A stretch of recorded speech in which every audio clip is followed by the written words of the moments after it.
All right, so there are some fashion designers that don't know how to say no to their customers. Now, I am saying this out of previous experiences. I'm saying this out of my observation and current thing I know most people are passing through. Now, before I got to this stage I am now, I do have this issue of telling clients no, most especially when they are often clients or people that come often, or even those that come for the very first time. I see that I am trying to turn them down and I don't feel happy doing this. But along the line, when I started growing, I got to understand that it is not every client or customer that you are going to work for. Now, there's some customers that will come. You need to tell them capital no for whatever you feel is not right for your brand. Now, telling them no does not mean you are pushing them away. It is for you to be able to work in accordance to your set out rules, your goals, your mission and objectives for your brand. Because if you keep on taking up every job that comes your way without scrutinizing, does this match what my brand can offer? Or does this price fit into the level of my production? Now, you see yourself working for nothing. Now, don't get it wrong. At every stage of your life, of our lives, we have our set out goals and rules that we need to operate from. So let's take it for example. You are an upcoming tailor or designer, and people always come to you and tell you, just so for me, let me try you. So for me, let me try you. And they are giving you their prices, like they are trying to subject you to take their prices that they offer because they want to try you. Now, for how long will they keep on trying you before they believe that you are good enough to sew, right? Now, one thing you will understand with people is that once your job is not good enough, they will never come back to you again. But if they happen to repeat or they constantly patronize you, that means your job is good enough to a certain standard. Then they always have this notion that they have someone that can do it for them cheaper. If it's true, they won't come to you because obviously nobody goes to price Ferrari when you don't have money to buy keke napep. You get now keke napep is cheaper. Like people can afford it. Like most people can afford it. But then few people can afford Ferrari or Bugatti or Benz, all these high class cars. So you cannot tell me that you have money to buy keke napep or Bosimo or bicycle, and you're going to Ferrari shop to price Ferrari, and you tell them that you know where to buy keke. Why didn't you go to buy keke there than coming to disturb someone selling a high class car? So the same thing applies to every walks of life. If they know someone cheaper, they would have gone there first, even before coming to meet you, right? So if you're coming to meet someone that sells luxury, you need to, be able to afford the luxury. That's if you are producing luxury outfits. Now, don't get me wrong, I'm not trying to segregate or be sentimental. I'm trying to be blunt or be truthful. Now, these people, when they come to your office, what they normally do is they come to checkmate you if you are flexible to suit into their corny lifestyle. Because once they sweet talk you into bending your rules to satisfy their wants, they will keep on bending your rules till forever.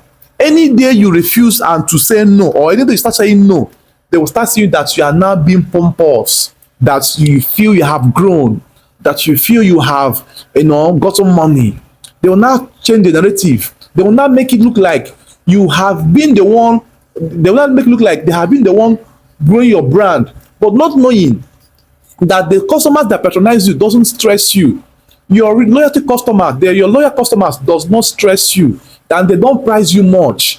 They just give you what you ask for. Some person will even pay more than, some will pay exact or lesser than that. So, in summary, learn how to tell your clients no when the prices do not fit into your fashion, your brand ethics and everything. You get, and make sure that you scrutinize whatever price you are giving them, and you are going to deliver quality or give something that is even more than the price you asked for, sorry, or you're asking for. So When you want to tell your customer no, do it with a cheerful face and with a happy mood. Don't make it look like you are fighting with the person, because they are also your clients, right? You don't need to make them feel bad. So turn off their jobs in a very calm and polite manner, and tell them that next time that you hope that their prices or the terms surrounding the job will be okay for both parties to transact, right? So if you keep on taking up every job that comes to your shop, my brother and sister, you go work tire. At the end of the month, you will not see 1 naira, because the cost of running a fashion brand now is even exorbitant more than before. So you need to be calculative enough. Be sure that this job you are taking, you'll be able to buy fuel from it, buy the sewing materials, pay yourself, pay workers, and still have small amount of saving that you must do that will help you grow your business. Because any job that comes to your any work that comes to your outlet is meant to be accounted for, even if you don't have somebody that you're working under, but you are meant to give proper account of whatever money that comes in and how you spend it, and to know if it's really going to worth your stress at the end of the whole job, right? So learn how to tell your customers no.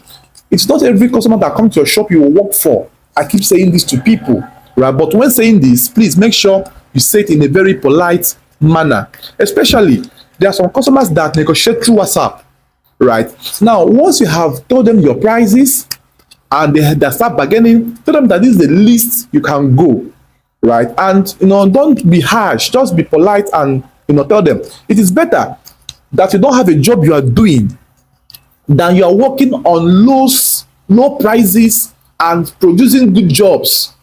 It's better that you are doing tutorial, or you're even using the time to enhance your learning. Use the time to go on YouTube, learn, go out there, meet co-tailors, join them and learn and upgrade yourself, than you are seated in your shop working, and the money you're working out for is not even make any sense to you and to your brand.